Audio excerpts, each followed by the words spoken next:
America is not Canada. And Canada never, ever will be part of America in any way, shape, or form.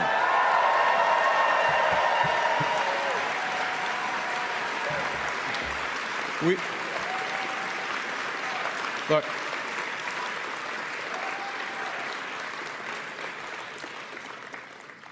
we didn't ask for this fight. We didn't ask for this fight. But Canadians are always ready when someone else drops the gloves. So the Americans, they should make no mistake, in trade as in hockey, Canada will win. That was Mark Carney, who the Liberal Party has selected to be its leader. Mark Carney will go on to be the Prime Minister, at least for a short period of time. Elections will then be called in Canada, where Mark Carney and the Liberal Party will go up against the right-wing Conservative Party. Some call him Maple MAGA, led by Pierre Poilievre. Expect those elections soon. But tonight was all about celebrating Mark Carney's ascendancy as the leader of the Liberal Party of Canada, replacing Prime Minister Trudeau. Let me show you the moment that Carney was selected to be the next leader of the Liberal Party and thus the Prime Minister. Here it was when he got 85% of the vote within his own party to be the leader of the Liberal Party in Canada. Watch this incredible moment. Let's play it. In first place, the next Prime Minister of Canada, Mark Carney, with 131,674 votes, resulting in 29,457 allocated points, representing 85.9% of the vote.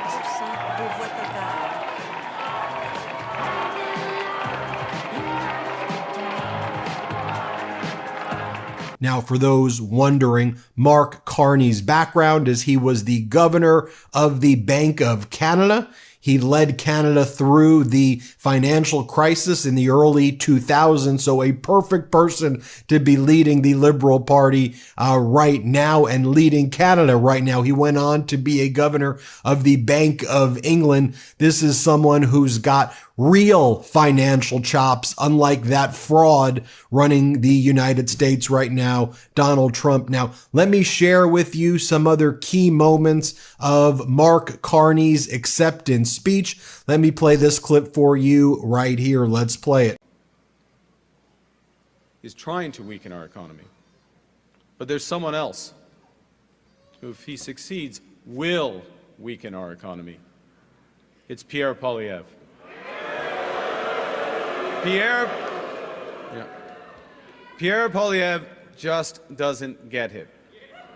He is the type of lifelong politician, and I've seen this type around the world, a lifelong politician who worships at the altar of the free market despite never having made a payroll himself. And now, in the face of President Trump's threats, Pierre Poilievre still refuses to get his security clearance. At a time when our national security is under threat as it has never been before. At a time of immense economic insecurity, he would undermine the Bank of Canada. Monsieur Poilievre. Here's another great moment right here. It's ideology. It's ideology that betrays what we as Canadians value, each other. It's an ideology that also represents a fundamental misunderstanding of how the economy works. Now, unlike Pierre Poilievre, I've actually worked in the private sector. I know how the world works, and I know how it can be made to work better for all of us. And that knowledge is especially useful now in the service of Canadians when we must build a new economy and create new trading relationships.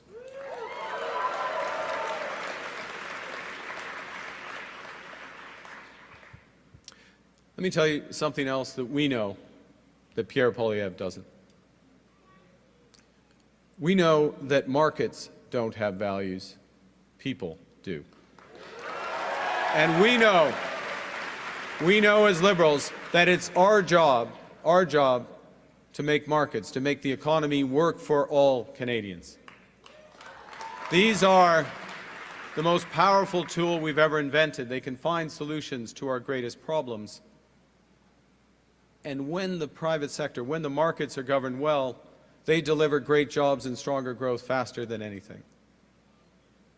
But markets are also indifferent to human suffering, and they are blind to our greatest needs. So when they're not governed well, or not at all, they will deliver enormous wealth for the lucky few and hard times for the rest.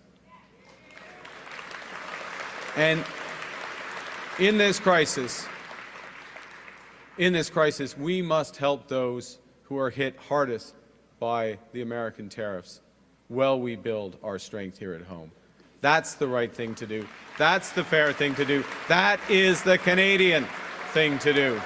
That is what makes us strong.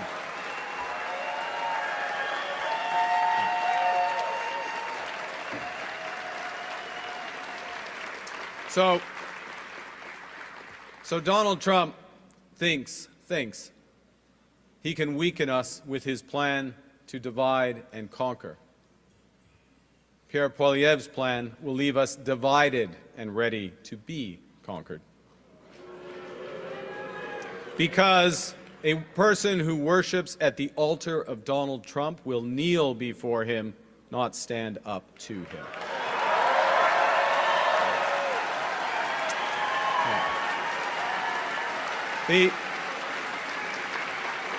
Pierre Poilievre's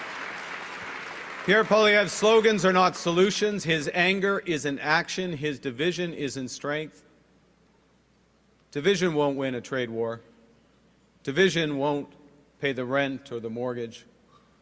Division won't bring down the price of groceries. Division won't make Canada strong. Powerful stuff, and here he is talking about the Liberal Party being united. Let's play it. Stand up for Canada with me. 100%. Yes. Yes. Yes, Canada. Yes, Canada. The Liberal Party is united and strong and ready to fight to build an even better country.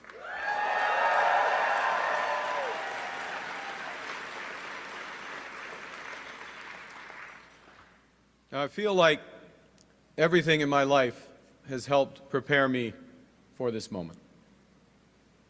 2 months ago, I put up my hand to run for leader because I felt we needed big changes, but big changes guided by strong Canadian values. The values I learned at the dinner table from my parents, Bob and Verley, and my 3 siblings, Brenda, Sean, and Brian. Values that I learned at the hockey rinks of Edmonton from my coaches, such as Stormin Norman Lee. He exists. We didn't call him that to his face, by the way, but that was his. My parents were teachers, and they stressed the importance of hard work, of community, and of tolerance. My coaches were dedicated volunteers who taught me the importance of teamwork, ambition, and because it's Canada, humility. Another great clip of his speech right here. And because we're masters in our own home, we can control our economic destiny with a plan that puts more money in your pockets. A plan that will ensure your government spends less so Canada can invest more. A plan that builds millions of homes.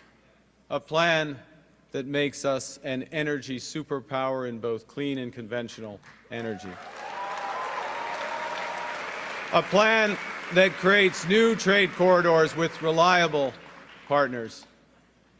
A plan that creates one Canadian economy, not 13. Because in Canada, we are stronger when we're united. We can give ourselves far, far more than Donald Trump can ever take away. But it will take extraordinary efforts. It won't be business as usual. We will have to do things we haven't imagined before at speeds we didn't think possible. We will do it. We will do it for the common good so that everyone benefits.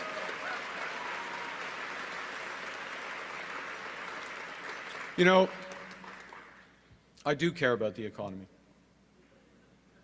But it's not because I'm an economist. It's because I care about people. That's why I'm a liberal. That's why we are liberals. And this is how Mark Carney concluded his speech. Another very powerful moment. Let's play it. But when we're fighting for a strong economy, we're fighting for good Canadian health care for everyone. We are fighting for strong support for our seniors who built this country. We are fighting for child care for young families that they put in place. We are fighting for dental care and pharma care for everyone who needs it. We are fighting for rights. We are fighting for a strong economy so we can create a more sustainable world for our children and grandchildren, and we will deliver.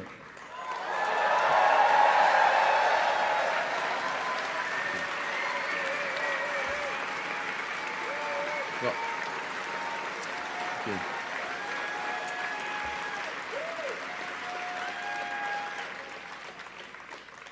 I know that these are dark days.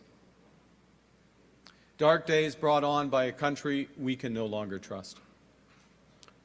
We are getting over the shock, but let us never forget the lessons. We have to look after ourselves, and we have to look out for each other. We need to pull together in the tough days ahead. And so, to those families watching this evening in Fort Smith, in Edmonton, and across every community in Canada, I promise you this. Together, we can and we will get through this crisis. We can and we will come out stronger than ever. And we will, because Canada is built on the strength of its people. From our mines to our ports, from our logging roads to our city streets, we're strongest when we're united, when we're one economy, not 13, when we can cheer for different teams and still be on one team when it counts. When we come together, we build things that last because we are Canada strong. Vive le Canada! Merci tout le monde.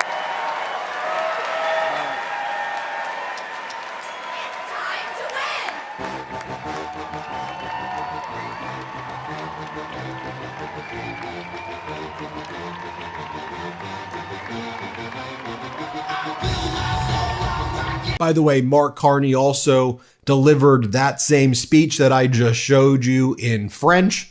I'm not going to play the French portion of it. I just played for you the English portion of it, but it was equally as compelling in French. I'll just say that. So now the next steps in the Canadian election process is Carney will take control.